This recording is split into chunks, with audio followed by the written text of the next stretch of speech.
in God's perfect timing, I received my job. I got a job offer.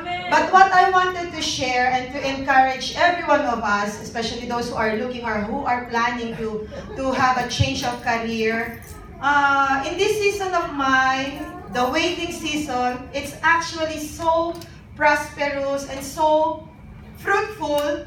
It maybe not be financially, but spiritually, I encountered the Lord so much. And I really praise God for giving me this time. The 7 months of waiting, it is so precious.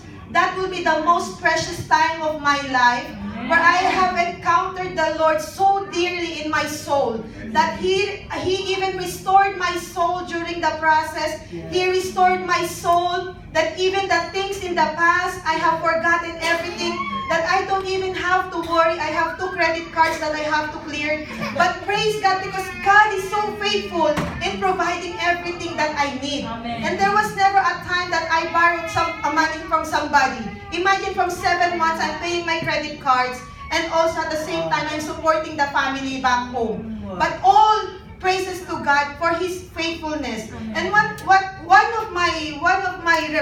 of the revelation that I received from the Lord, which I wanted to share to every one of us, is that there was a time when I prayed to God, Lord, because I've been praying for a certain company. It's a big company, because God said that we can ask anything in His name, right?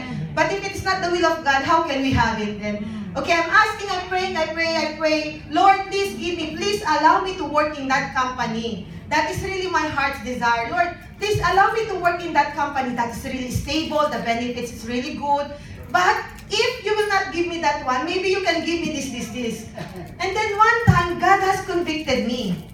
Hey, the pattern of your prayer is very wrong. When you ask a specific prayer. Ask if you want a job, ask for a job. If you want anything, you are not presenting an option to God.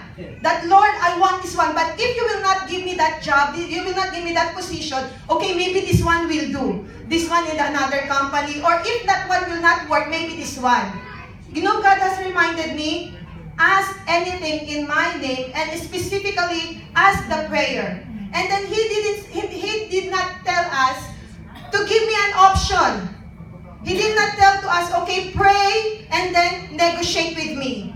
He did not say, okay, pray and give me the options. What will be your alternative? I remember Shadrach, Meshach, and Abednego, when they were thrown in the fire, what they said, okay, even if my God will not save me, I will still praise Him. But the thing is, you are giving God an option of what if. That what if is the doubt.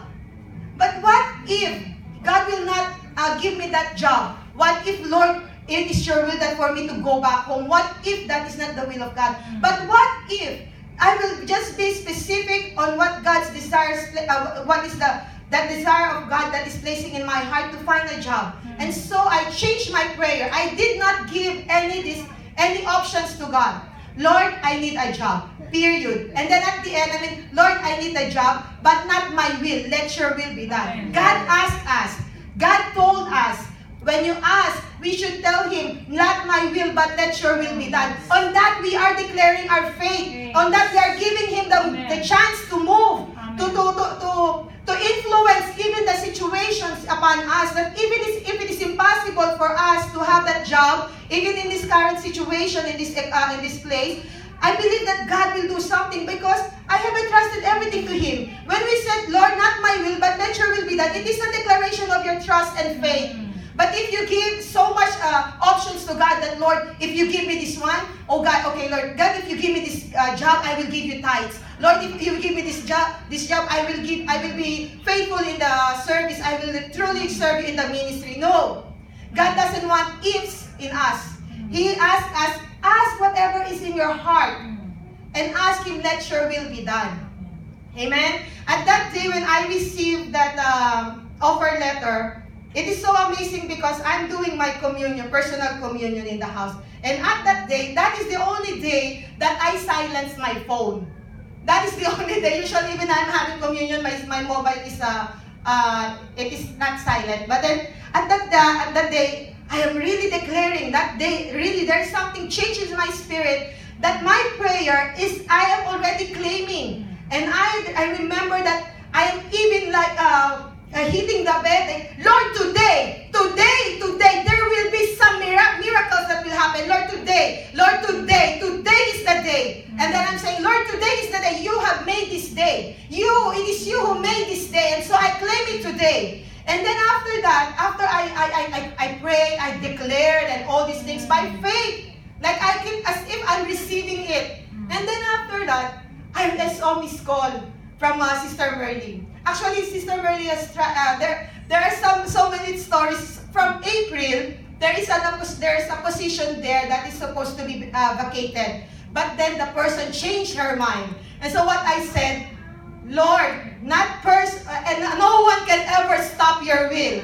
If it is really your will for me to work in that hotel, no one, not even her. I told her, not even her, even if she will stay there, but if you said I will have a job there, then I will have a job there. And then so, then April comes, then passes by, and then another opening, and Sister Merly told me, you want to work on this side? And I said, no sis, it's very low offer, like this. And then, that July 1, I'm excited actually with July, because I said, Lord, I remember, your perfect number is number 7. Really, and then I said, I'm so excited that I'm going to receive something this coming July. July 1st, I receive a call. That is my 7th month po kasi. Even that I lost my job. Then I received a call, and then she asked me, sis, are you willing to work as the secretary of the chairman? I said, of course, because before I was executive secretary. And then she told me, okay, like this offer. Okay, the offer is not, of course, it's not the same that I had before. But after the negotiation, I tried it was, praise God, He sent me the favor, He gave me the favor that my accommodation, I will be still staying with Sister Ella, but they will just encash the accommodation. And so, to make it short, I was so amazed on how God ordained all those things. And then, to the point that the simplest worry that I'm worrying is my food. Because I'm so lazy to cook po. And I'm worried that, Lord, how will I eat if I will be working in other companies? Because for my whole stay here in Dubai, I've been working in a hotel with a food provision. And so I said, Lord, if I will work maybe in another company, maybe I will always have the canned food. And then praise God, because I saw all the benefits there. They are even giving me the ticket. And actually, I'm still not starting because they are processing my visa. And then they said, before we start, we will finish your visa first. So imagine how God is so gracious and how God has changed. Actually, God can change our situation immediately. Amen. But the thing is our heart changed to His very purpose? The moment that I asked the Lord, what is your purpose? Why I don't have a job yet? When I asked Him that one, and when He changed my heart and aligned my heart to His very purpose, that my purpose in this, our purpose here is not only to earn money. Our purpose is to really reach out for the lost souls. Our purpose is to carry the light of Jesus in every dark places, in the marketplace that we are in. We are there for a purpose. God can bless you in the Philippines. God can bless you in your country. But why He placed you here in Dubai? Because He has